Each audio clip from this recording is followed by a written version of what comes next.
5 women, 5 continents, almost 3,000 years of history between them. They did not rule as wives. They did not rule as regents. They did not rule from behind the throne. They ruled, in their own names, with their own armies, from their own thrones. And the men who came after them did everything they could to make sure history forgot. But they failed. This is the half of history nobody bothered to write down. Today, 5 women they couldn't erase. Ruler number 1, Hatshepsut, Egypt. Almost 3,500 years ago. She was born a princess, daughter of one pharaoh, wife of another. She should have been a footnote. Instead, she took the throne. She wore the ceremonial pharaonic beard. She took the title king, not queen. And she built like a king. She ruled for 22 years, through one of ancient Egypt's golden ages. She sent trade expeditions to lands no Egyptian had reached in generations. She brought back wealth her stepson would later spend on conquest. And then she died. And about 20 years after her death, something began. Her face was chiseled off her own monuments, her statue smashed, her name scraped from the official lists of Egyptian kings. The man who ordered it was her own stepson, the same boy she had effectively raised, the same boy whose throne she had protected. And for 3,000 years, she was gone. Forgotten from every textbook, erased from every king list, until 1822, a French scholar cracked the code of Egyptian hieroglyphs. The stones of Egypt started speaking, and one of the first names they spoke was hers. Hatshepsut, King of Egypt, back from the silence. Ruler number 2, Zetian, China, Tang Dynasty, 7th century AD. In 2,000 years of imperial Chinese history, 557 emperors sat on the throne of China. 556 of them were men. One was Zetian. She started as a concubine, age 14, chosen for an emperor 28 years older than her. But she was watching, and she was reading. She learned the system from the inside. By the time the old emperor died, she had a plan. She became empress consort to his son, and when he fell ill, she ran the empire. Officially, she ruled from behind a bamboo curtain, because court protocol forbade women from holding court. Eventually, she stopped hiding. In 690 AD, she declared herself emperor, not empress, emperor. She founded her own dynasty, the Zhou. She invented a new Chinese character for her own name, a character meaning the sun, the moon, and the sky. Under her reign, China grew. Culture flourished. Court corruption was reduced. She ruled in her own name for 15 years. And then she died. And the male historians got to work. For centuries, they painted her as a monster, accused of killing her own infant daughter, a story most modern historians now doubt. She seems to have known what they would do. Her tomb has a famous stone monument standing beside it, the kind every Chinese emperor used to record their achievements. Hers was left blank, as if to say, let history decide for itself.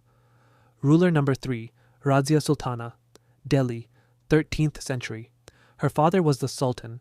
He had sons, and he had Razia, and he chose her over his sons, specifically, deliberately. She is superior to many sons, he said. Those were his words. When he died, the Turkish nobles said no. They put her brother on the throne instead. 6 months later, Delhi rose. The people of Delhi marched on the palace and demanded their rightful sultan, Razia, and she took the throne her father had given her. She insisted on the title, Sultan, not Sultana, the masculine form, because, and these are her words, there should be no gendered distinction in rulership. She removed her veil in public court. She wore a turban and a sword. She issued coins stamped with her own name, the highest symbol of sovereign rule. She built schools, libraries, academies, research centers, all open to her subjects. She personally led her armies into battle, and the Turkish nobles watched and waited. She was close to one of her court officials, a man named Yakut. He was an Abyssinian freedman, African-born, formerly enslaved, and that was the excuse the Turkish nobles had been waiting for. They rebelled. She fought back, and in 1240, she was killed. She ruled for less than 4 years, and nearly 800 years later, She is still the only woman to have ever ruled the Delhi Sultanate. Ruler number 4. Nzinga. In what is now Angola, in southern Africa, early 17th century, Portugal wanted what every European empire wanted in Africa: slaves. Nzinga's brother was king of Ndongo. He was losing. In 1622, he sent his sister Nzinga to negotiate. She walked into the Portuguese colonial fort at Luanda. Inside the governor's chamber, there was one chair. The Portuguese governor sat in it. He expected Nzinga to sit on the cushion on the floor, like a supplicant, like a subordinate. Nzinga looked at the cushion. She did not sit on it. Instead, she gestured to one of her attendants. The attendant got down on her hands and knees and became Nzinga's chair. They sat at the same eye level, sovereign to sovereign. She got her treaty. 2 years later, her brother died, and Nzinga became queen. And Portugal, naturally, broke the treaty, so she went to war. For 30 years, she fought guerrilla war across 2 kingdoms. She sheltered runaway slaves who escaped Portuguese plantations. She allied with the Dutch, Portugal's European rivals, when it suited her. She personally led troops into battle well into her 60s. She died in 1663, 80 years old, in her own kingdom, on her own throne, undefeated. 300 years later, when Angola finally won independence from Portugal, they called her the mother of the nation. Ruler number 5, Seondeok of Silla, Korea, the 3 Kingdoms period, 7th century. Her father was king of Silla. He had no sons. He had daughters, and he watched his daughter Deokman. There is a story. The Tang Chinese emperor sent her father a painting of peony flowers and some seeds as a diplomatic gift. Young Deokman was watching. She spoke up. "These flowers," she said, "have no scent." The court was confused. "Look at the painting," she said. "There are no butterflies, no bees, no insects drawn to it." They planted the seeds. The peonies bloomed, and they had no scent. She had been right. Her father named her his heir. She took the throne in 632 AD, and she built something almost no one expected: an observatory, Keomzongde, the first observatory in all of East Asia, 27 stone levels, one for each of her ancestral rulers, her place in the line as the 27th. She brought Zen Buddhism to Korea. She built temples and schools.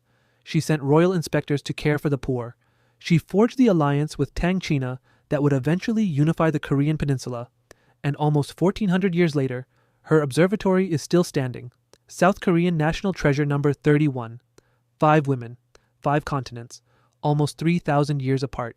None of them ruled as wives, none as regents.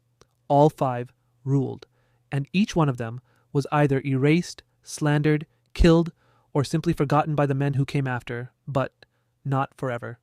Hatshepsut is in the textbooks now. Wu Zetian is being reassessed by modern historians. Razia is celebrated in Indian films, museums, and history books. Nzinga has statues across Africa, and Seondeok's observatory has stood for 1400 years. The men who tried to erase them are barely remembered. The women they tried to erase are back. That's the half of history nobody bothered to write down. And I'm going to keep telling it.